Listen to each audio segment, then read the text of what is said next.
everybody, my name's Cindy Closser and my business is Victorian Kettle, and I'm glad I've got a lot of good feedback on my videos, and I'm so thankful that you guys are watching. So today I'm kind of doing it, it was an impromptu. I thought, well, I have an event this Friday, and now that it's getting into fall, I'm so ready for fall, and with all the apples and the pumpkins, pumpkin spice, and the apple ciders coming out, so I thought, well, what a great time to make my apple cake. And this is my mother's recipe. She made this apple cake for years, and it's absolutely delicious. So that's what I'm gonna show you today. So let's get started. So the first thing you're going to need is 2 bowls. Today I'm just using, all you need is a hand mixer. You don't really need a big standing mixer for this. You're going to need a 9 by 13 inch glass pan, and you're going to spray it with cooking spray so as not to stick. And you're going to need to peel and chop up 2 cups of apples, which is what I've already peeled the apples for time's sake. And so that's what you're going to need to get ready to start. So I'm going to start doing the recipe here. So the first thing you're going to do is take 1 cup of oil, and I'm just using canola oil. And you're going to take 1 cup, which does seem like a lot. Okay, there we go. And then you're going to take 3 whole eggs. And I've already cracked the eggs because nobody wants to see me crack eggs. So I didn't want to take the chance a shell would fall in. But 3 eggs, so I'm going to dump those in the oil mixture. Okay. And then what you're going to do is take 1 3/4 cup of sugar. So let me find my measuring cup here. So you're going to take, I'm measuring out 1 cup here, 1 level cup, 1 3/4 cup. So I usually just take 1/2 and 1/4 of a cup. And this is regular white granulated sugar, not brown sugar. 1 3/4 cup of sugar. Okay. So that's going to go in the 1 bowl. I say it's all the liquid ingredients. Then in the second bowl, you're going to take, kind of move everything around here, you're going to need 2 cups of flour.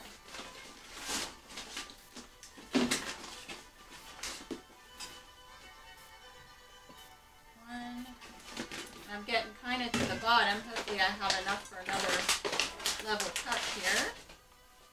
And I do.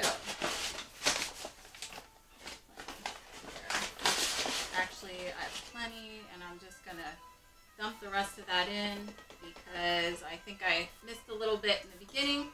And so there we go. So you need 2 cups of flour in this bowl, and then you're going to take 1 teaspoon of salt. Okay. Actually, I'm sorry, 1/2 teaspoon of salt. Okay. 1/2 teaspoon of baking soda. And you're going to need 1/2 teaspoon of ground cinnamon. And I kind of put in a little extra because for me, I can never have a little too much cinnamon. I love that cinnamon flavor. So you're going to mix the dry ingredients together here, just like that. And then what you're going to do is take your hand mixer now and mix the liquid ingredients until it's all mixed together. And I'm going to do that right now.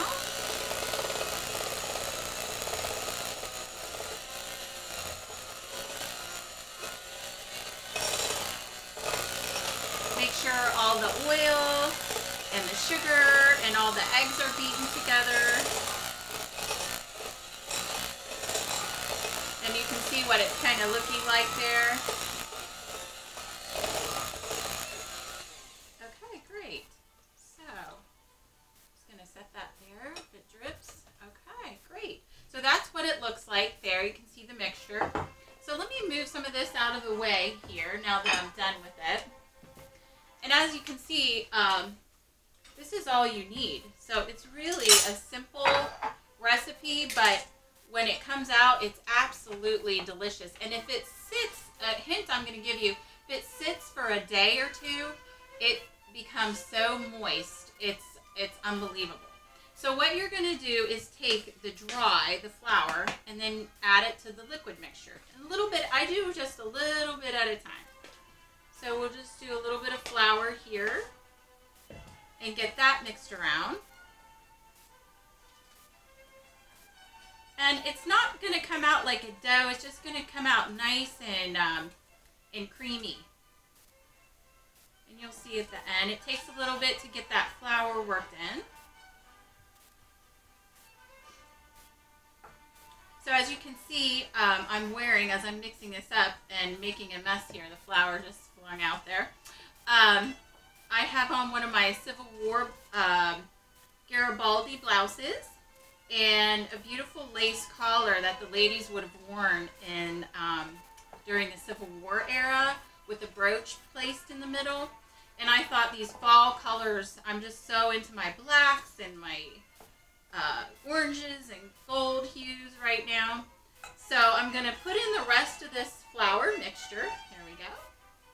Move that out of the way so you can see. And I'm going to mix the last of this flour together and try not to make a mess.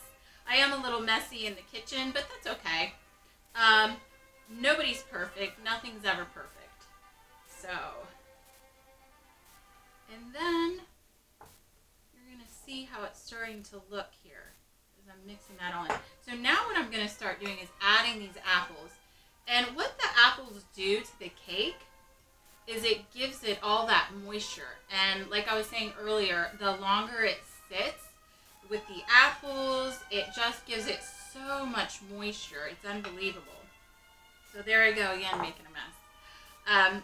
So do a little bit at a time so as to get all those apples incorporated. And my mouth is watering just looking at this. And one thing I did want to mention, you can use any type of apple, baking apple. Today I used Honey Crisp apples. They are absolutely delicious. So right now there's so many different types of apples out there. But I know Gala apples, Red Delicious, Granny Smith. You can even mix the type of apples that you're using. They're absolutely delicious right now. So I used Honey Crisp, and I think this looks like it's pretty well mixed together. There's a few little apples left, and there we go. So this is what the mixture is going to look like. It's going to be a little thick. Excuse me. Here. So it's going to be a little thick, as you can see there. So what I'm going to do is take my greased pan, and I'm going to put this right in the pan.